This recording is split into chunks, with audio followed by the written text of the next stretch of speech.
Gospa, to plastenko boste stran vrgal? Ja, po moje, da bom. A, lahko jaz? A lahko spijem do konca? Ja, seveda. Ok. Tale stvarca danes ni vredna nič. Ampak, če bo zakon sprejet, čez 2 leti boš dobil denar za vsako plastenko, ki jo vrneš. Pazi, jaz sem bitcoine zamudil. Tukaj ni šans. Zato sem začel zbirati že zdaj, dokler nas je malo takih. Največ povratne embalaže mi prinesejo otroci. Hvala Bogu za energijske pijače. Ne? Problem so edino teli smetnjaki. Ker ko je enkrat not, pol je last komunale. Tako da tukaj moraš biti znajdljiv.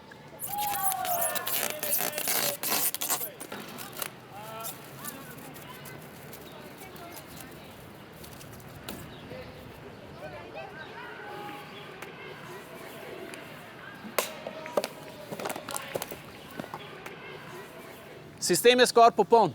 Problem je sam, da folija ne gre čez čist vsak smetnjak, pa včasih jo kdo strga.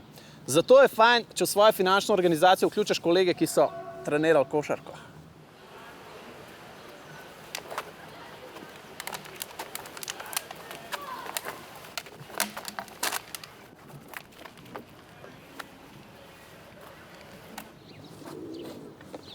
A imaš? Imam 3. 3? Vzamem vse.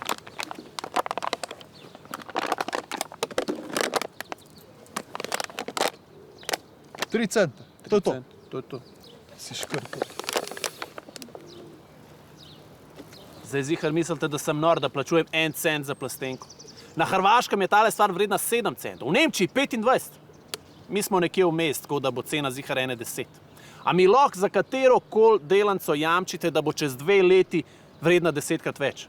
Ne morete. Tako da to je čisto zlato, če mene vprašate.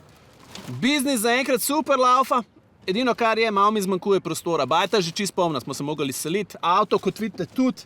To zdaj mogoče malo čuden zgleda, ampak čez 2 let boste to vsi počeli.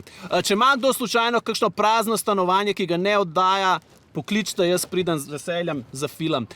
Plačujem 1 cent na plastenko. Ampak ne zdaj, čez 2 let. Ajde.